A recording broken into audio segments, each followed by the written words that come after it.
My fiancé got drunk at her sister's wedding and announced, "I'm only marrying him because my ex won't commit." 200 guests heard. I stood up. "Let me fix that for you." Then I called off our wedding into the microphone when she begged me the next morning. This went down last weekend and I'm still dealing with the fallout, but figured it was time to share the whole disaster. Fair warning, this is going to be long because there's a lot of background that explains why everything exploded the way it did. My ex-fiancée Rachel and I had been together for 4 years. We got engaged 8 months ago, after what I thought was a solid relationship. I'm 31 and work in commercial real estate. Good money, decent hours, and I've got my life together. Rachel is 28 and works as a marketing coordinator for some tech startup. Makes okay money, but nothing spectacular. The thing about Rachel is, she always had this weird relationship with her past. Specifically with her ex-boyfriend Tyler, who she dated all through college and for 2 years after. They broke up about 6 months before she and I met. According to her, he was immature and couldn't commit to anything serious. Didn't want to move in together, wasn't ready for marriage, all the usual stuff. But here's what bothered me from early on. She brought him up constantly. Tyler did this. Tyler said that. Tyler would have handled it differently. When we'd watch movies, she'd comment on what Tyler thought about them. When we'd go to restaurants, she'd mention how Tyler never liked that type of food. It was like having a third person in our relationship. I addressed it a few times in the first year. Told her it was weird how often his name came up. She'd get defensive and say I was being insecure, that they were just friends now, and she couldn't help having memories, that I needed to trust her and stop being jealous of someone from her past.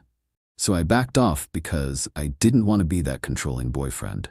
But the Tyler references never stopped. If anything, they got more frequent as we got more serious. When we moved in together after 18 months, she wanted to keep a bunch of photos from college that had Tyler in them. Group shots from parties, pictures from spring break trips, even some couple photos mixed in with family stuff. I said I wasn't comfortable having pictures of her ex-boyfriend all over our apartment. She said I was being ridiculous and they were just memories. We compromised. She could keep them, but they'd go in a box in the closet instead of being displayed. Except somehow they kept appearing around the apartment. On her nightstand, mixed in with work photos on her desk. Stuck to the refrigerator with other random pictures. Every time I'd point it out, she'd act like she forgot they were there. Oh, I was just looking through old stuff and left that out. I didn't realize that was visible behind those other photos. It became this constant passive-aggressive thing where she'd push boundaries, then play innocent, when I noticed. The worst part was social media. She was still friends with Tyler on everything. Instagram, Facebook, Snapchat, the works. She'd like his posts, comment on his photos, and he'd do the same for hers. Sometimes they'd have these long comment threads that looked more like private conversations happening in public. I asked her about it and got the same response. They were just friends. I was being paranoid. She couldn't help it if he happened to be active on social media. But then I started paying attention to what she was liking and commenting on. Tyler at the gym, Tyler with his new car. Tyler on vacation, Tyler with his friends. She was more engaged with his social media presence than she was with most of her actual friends. The really weird part was how she talked about his dating life. She always knew who he was seeing, how long they'd been together, why they'd broken up. She had more details about his relationships than I had about my own friends' dating situations. When I asked how she knew so much, she'd say they still talked occasionally, just catching up as friends. But the level of detail suggested they were talking more than occasionally. I later found out from mutual friends that Rachel had stayed in touch with Tyler's sister and several of his college buddies who would fill her in on his life. About 6 months before we got engaged, Tyler got into a serious relationship with some woman named Jen. Rachel was weird about it, moody and distracted. She'd check his social media obsessively, then get irritated when his posts were about Jen. That's when she started pushing hard for us to get engaged. We'd talked about marriage before, but suddenly it became urgent. When were we going to take the next step? What were we waiting for? All her friends were getting engaged. She wanted to start planning a future together. The timing felt off to me, like she was trying to prove something or compete with someone, but she was convincing about wanting to commit to our relationship. Said she'd been thinking about what really mattered and realized she wanted to build something permanent with me. So I proposed. Got her a nice ring. Nothing crazy expensive, but decent quality. She seemed happy and started planning immediately. Venue, dress, flowers, the whole production. But even during wedding planning, Tyler kept coming up. She'd mentioned how he'd always said he wanted a beach wedding, or how Tyler thought big weddings were wasteful, or how Tyler's sister had the most beautiful ceremony last year. I started wondering if she was marrying me or marrying the idea of marriage to make Tyler jealous. But every time I tried to bring it up, she'd turn it around on me. Why was I so obsessed with her ex? Why couldn't I just focus on our relationship instead of looking for problems? The worst incident happened about 3 months before our wedding. We were out with friends and Tyler showed up at the same bar. Just a coincidence, supposedly. But Rachel's whole demeanor changed. She got flirty and animated in a way I rarely saw with me. They talked for maybe 20 minutes while I stood there feeling like a third wheel. She was laughing at everything he said, touching his arm when she talked, acting like they were the only two people in the room. When we got home, I told her I wasn't comfortable with how she'd acted. She said I was overreacting and reading too much into normal friendly behavior, that I needed to get over my insecurity about Tyler because it was affecting our relationship. But I wasn't imagining things. She'd lit up around him in a way that made it clear she still had feelings. Strong feelings. 2 weeks before our wedding, Tyler and Jen broke up. Rachel found out somehow and was in this weird, good mood for days. She denied it had anything to do with Tyler, but the timing was obvious. That's when she started getting cold feet about our wedding. Suddenly, she was stressed about money, worried we were rushing into things, questioning whether we were really compatible long term. I asked if she wanted to postpone, and she said no. She wanted to go through with it. But her heart clearly wasn't in it anymore. She was going through the motions while mentally being somewhere else. Then came her sister's wedding, the weekend before ours was supposed to happen. Madison was getting married to her boyfriend of 3 years in this big church ceremony, followed by a reception at some fancy country club. Rachel was maid of honor, so she'd been involved in planning for months. I should mention that Madison and Rachel have always been competitive. Madison is 2 years older and has always been the golden child. Better grades, better job, better boyfriend according to their parents. Rachel has spent most of her life trying to keep up or prove she was just as successful. So when Madison got engaged, 6 months after we did, but planned her wedding for before ours, Rachel was annoyed. Said Madison was trying to steal her thunder. That it was typical Madison behavior to make everything about herself.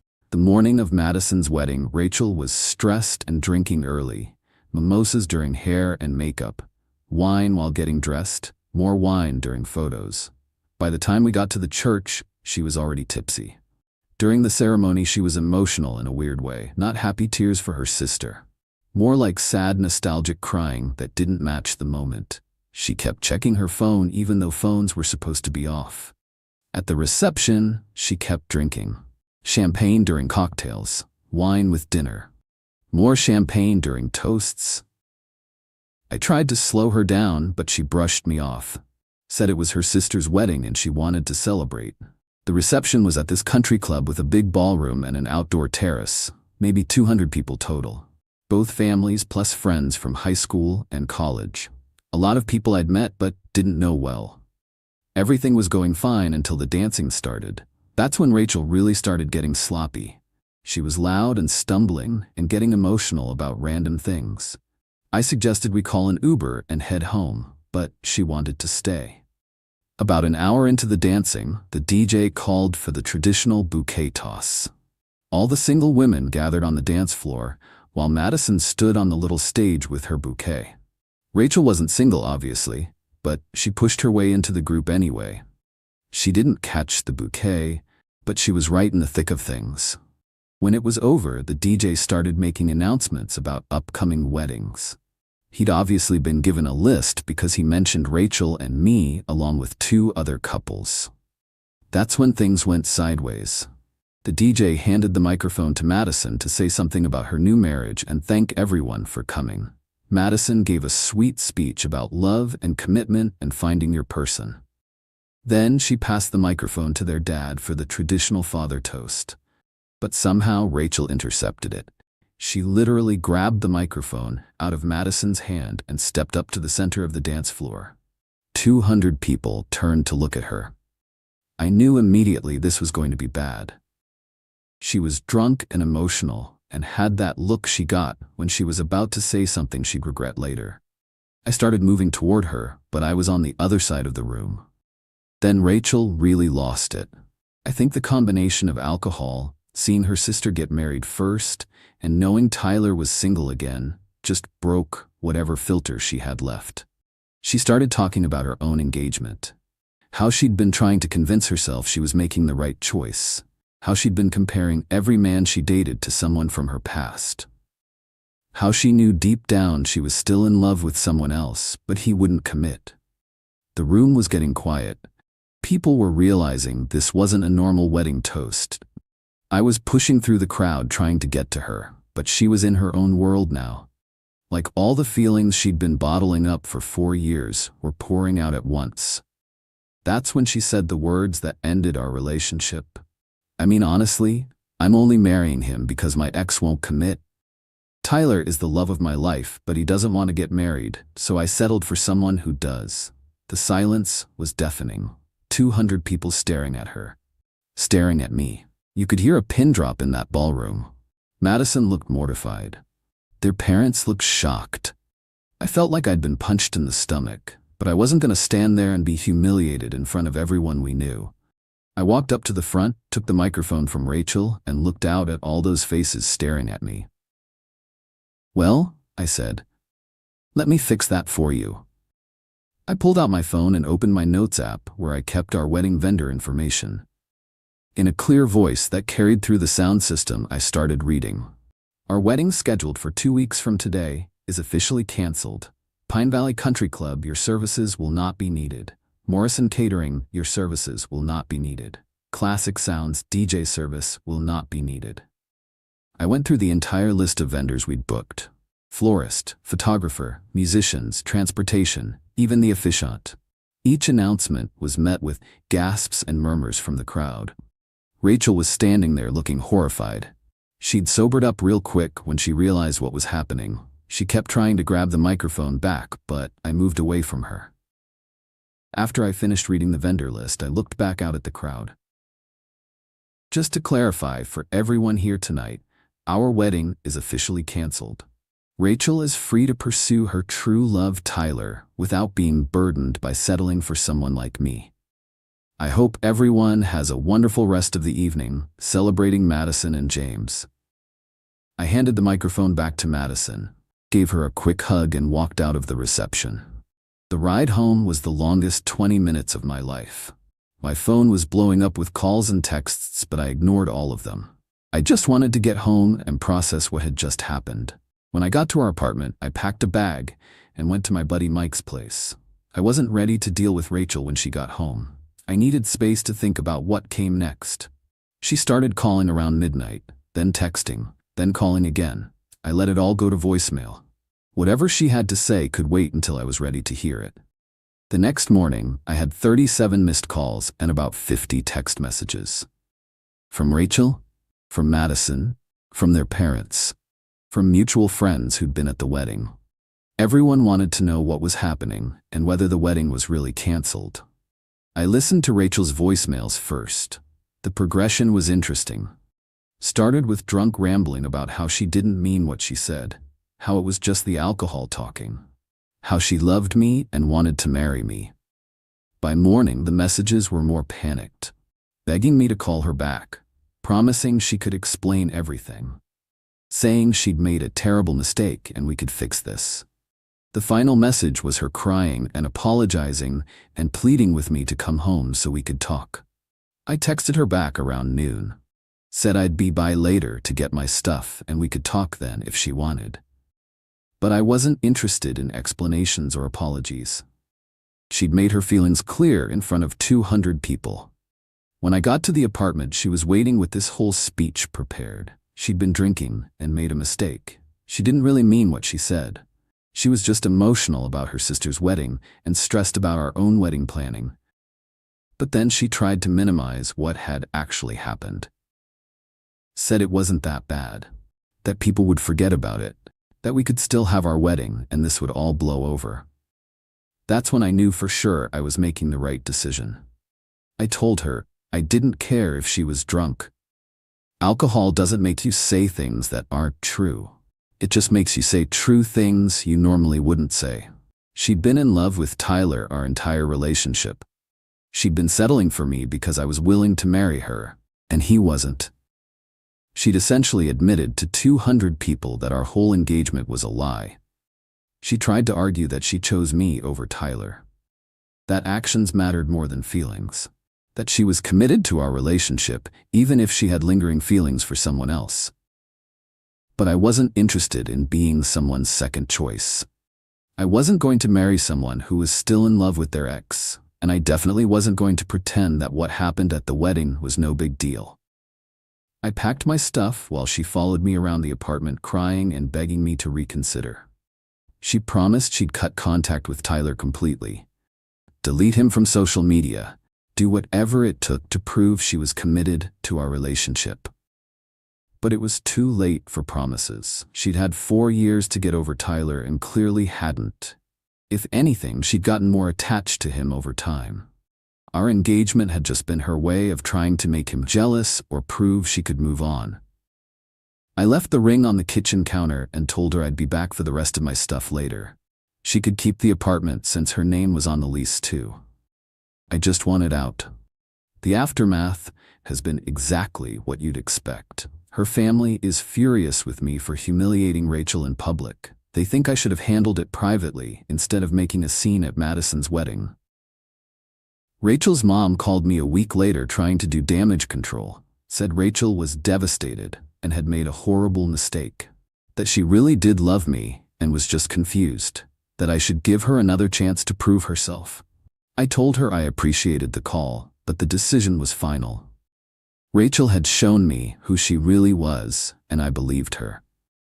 Madison actually reached out to apologize for what happened at her wedding. She said she felt terrible that her reception had turned into drama for Rachel and me. I told her it wasn't her fault, and I was sorry Rachel had hijacked her special day. Most of our mutual friends have been supportive. They all saw what happened and understood why I reacted the way I did. A few think I could have handled it more privately, but none of them think I should take Rachel back. The Tyler situation is interesting. Apparently, Rachel reached out to him after our breakup, thinking maybe now they could finally be together. But he wasn't interested. Told her he valued their friendship, but didn't want to date her again. So now she's single and realizes she burned everything down for someone who didn't want her anyway. I'd feel bad for her if she hadn't spent 4 years emotionally cheating on me with her ex. I heard through friends that she's been trying to date but having a hard time. Word gets around in our social circle, and apparently guys aren't interested in someone who's that obviously not over her ex. She's also had to deal with the social embarrassment of everyone knowing what happened. It was a big wedding with people from high school and college. The story spread pretty quickly through our extended friend group. I've been doing fine. Better than fine, actually. I moved into a downtown loft and I'm enjoying being single again. Dating when I feel like it, but not rushing into anything serious. Looking back, I can see all the red flags I ignored. The constant Tyler references, the photos she insisted on keeping, the social media stalking, the way she lit up around him but was lukewarm with me. I convinced myself it was normal to have feelings about an ex, that it would fade over time as our relationship got stronger. But if anything, it got worse. She became more obsessed with him, not less. The engagement was probably her last attempt to get his attention, make him realize what he was losing. When that didn't work, she decided to go through with marrying me anyway, because it was better than being alone. But I'm not a consolation prize. I'm not going to marry someone who's settling for me because their first choice isn't available. And I'm definitely not going to pretend that level of disrespect is acceptable because she was drunk. The wedding cancellation was the right call. Humiliating, yes, but necessary. She humiliated me first by announcing to 200 people that she was only marrying me as a backup plan. I just made sure there were consequences for that level of disrespect. Some people think I went too far by canceling everything so publicly, that I should have waited and handled it privately later. But I wasn't going to slink away and let her spin the narrative. She created the public humiliation, so I responded publicly. Plus, all those vendors needed to know as soon as possible. Wedding vendors book months in advance. The sooner I canceled, the better chance they had of rebooking those dates with other clients. Rachel tried to contact me a few more times over the next month, wanting to talk about getting back together, wanting closure, wanting to explain herself better. I responded once to tell her I wasn't interested in any further communication and to please stop contacting me. She finally got the message and left me alone. Since we'd been splitting the rent on our shared apartment, I gave her 60 days notice that I was moving out so she could find a roommate or a cheaper place. Turns out she couldn't afford it on her salary alone and ended up moving back in with her parents before finding something smaller. The whole thing was a blessing in disguise, really. Better to find out who she really was before we got married and had kids and joint finances. Divorce would have been a lot messier than a broken engagement. I learned a lot about myself through this process. I learned I won't accept being someone's backup plan. I won't ignore red flags to avoid conflict, and I won't let someone disrespect me publicly without consequences. I also learned that sometimes the most dramatic response is the most honest response. I could have pulled Rachel aside quietly and talked to her privately, but that would have let her minimize what happened. Make excuses. Convince herself it wasn't that bad. By responding immediately and publicly, I made sure everyone understood exactly what had happened and why the engagement was over. No room for alternative narratives or damage control. Tyler contacted me about a month after everything went down. He wanted to apologize for the role he played in our relationship problems. Said he hadn't realized how Rachel felt about him and never encouraged her feelings. I told him I didn't blame him for Rachel's choices. He hadn't done anything wrong by being friendly with an ex-girlfriend. The problem was Rachel's inability to move on and my inability to see it clearly. He mentioned that Rachel had reached out to him after our breakup, but he'd made it clear he wasn't interested in anything romantic. Said he hoped she could find someone who appreciated her the way she deserved. I thought that was decent of him to reach out. Probably awkward for him too, since he was essentially the reason our relationship imploded. The funniest part of this whole mess is how it affected Madison's wedding. Apparently, people still talk about it at family gatherings. Not in a mean way, but like it's this legendary family drama that happened at Madison's reception. Madison says she doesn't mind because it makes for a good story. Plus, she got to be the mature sister who handled everything with grace while Rachel had a public meltdown. I'm dating someone new now. Sarah is a real estate attorney I met through work connections. She's smart and funny and refreshingly straightforward about what she wants.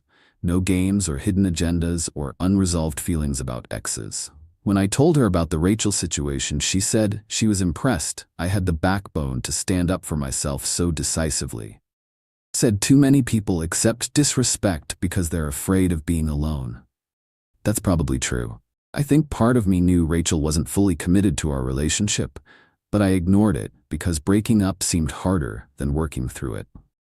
The wedding announcement forced me to confront what I'd been avoiding.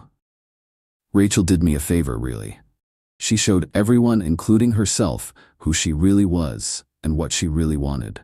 She just didn't expect me to have enough self-respect to walk away from someone who was settling for me. The timing was brutal financially. 2 weeks before our wedding meant we lost most of our deposits and payments. Venues, caterers, photographers don't give refunds that close to the date. We were out probably $15,000 between the two of us. But honestly, It was worth every penny to end things cleanly, rather than go through with a marriage I knew was doomed. I sometimes wonder what would have happened if she hadn't gotten drunk and made that announcement. Would I have gone through with the wedding, knowing what I knew? Would I have spent years married to someone who was in love with someone else? Probably not. The red flags were too obvious to ignore forever. But it might have taken longer for me to build up the courage to leave. The public humiliation gave me the clarity and motivation I needed to end things decisively. Looking back, the whole relationship feels like a waste of 4 years. But I learned important lessons about self-respect and boundary setting that will serve me well going forward. I know now not to ignore obvious red flags because I want a relationship to work. I know not to accept being someone's backup plan. And I know that sometimes the most dramatic response is also the most appropriate response. Rachel got exactly what she deserved. She spent 4 years emotionally cheating on me with her ex, then publicly announced she was settling for me. The natural consequence of that level of disrespect was losing the relationship she was taking for granted. She could have had a good life with me if she'd actually committed to our relationship instead of using it as a way to make Tyler jealous. But she made her choice, and now she gets to live with it.